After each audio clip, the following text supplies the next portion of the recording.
লক্ষণ, তুমি কি আমায় জানো না? আমি হলাম ইন্দ্রকে জয় করা মহাশক্তিশালী মেঘনাদ। তুমি আমার ভাইকে হত্যা করেছ লক্ষণ, আমি তো তোমায় ছাড়ব না। যদি তোমার সাহস থেকে থাকে তবে তুমি আমার এই শক্তিশালী অস্ত্রের মোকাবিলা করে দেখাও।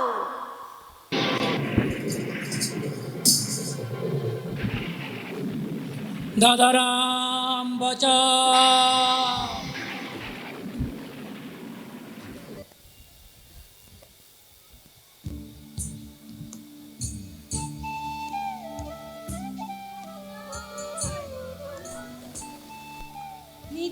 নিতাই, ওঠো নিতাই, ওঠো, ওঠো না নিতাই। হে ভগবান, নিতাই রে কি হলো? এ তো সত্যি সত্যি জ্ঞান হারালো। এখন আমরা কি করব? একটা করতে পারি, নিতাইয়ের মুখে জল ছিটিয়ে দেখতে পারি। নিতাই, ওঠো নিতাই, ওঠো নিতাই, ওঠো নিতাই, ওঠো।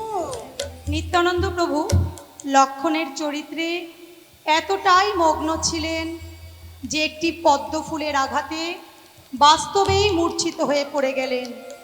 সখারা ওঠো নিতাই করতে করতে ক্লান্ত হয়ে গেলেন। সবাই জল ছেটালো, কিন্তু নিতাই তো উঠছে না। সবাই কান্না করলো। বাচ্চাদের কান্না শুনে মাতা পদ্মাবতী সেখানে পৌঁছলেন।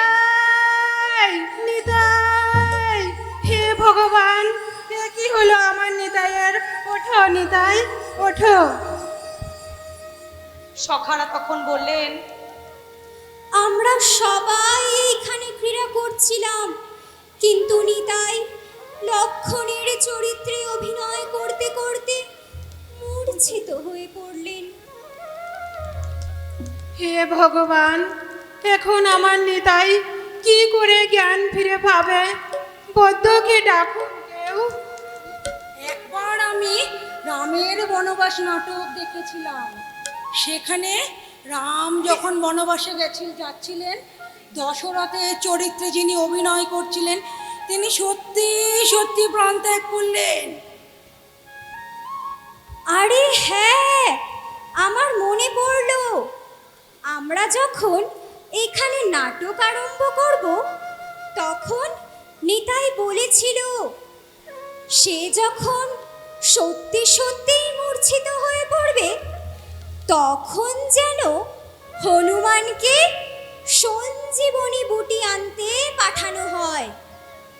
তার মানে এখন নিতাইকে ঠিক করতে গেলে নাটক আরম্ভ করতে হবে। নাটক শুরু হলো। যিনি হনুমান চরিত্রে অভিনয় করছেন তিনি বললেন, আপনারা কেউ চিন্তা করবেন না, আমি আমার প্রভুর জন্য সঞ্জীবনী বুটি আনব।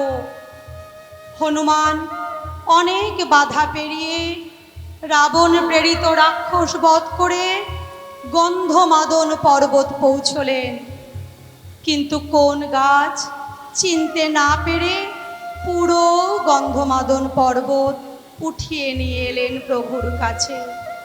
ওদিকে সখারা বৈদ্যকে এতক্ষণে খবর দিলেন।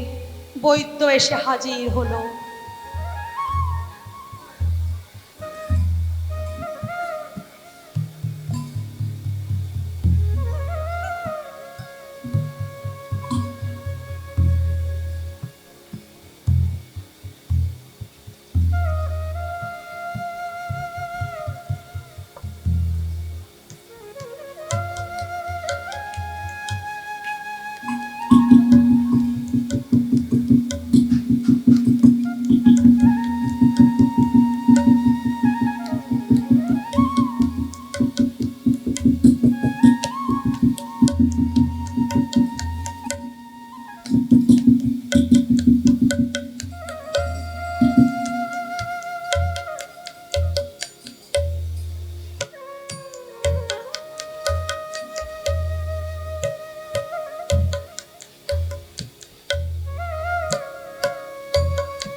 ভগবানকে অসংখ্য ধন্যবাদ, তুমি সুরক্ষিত আছো।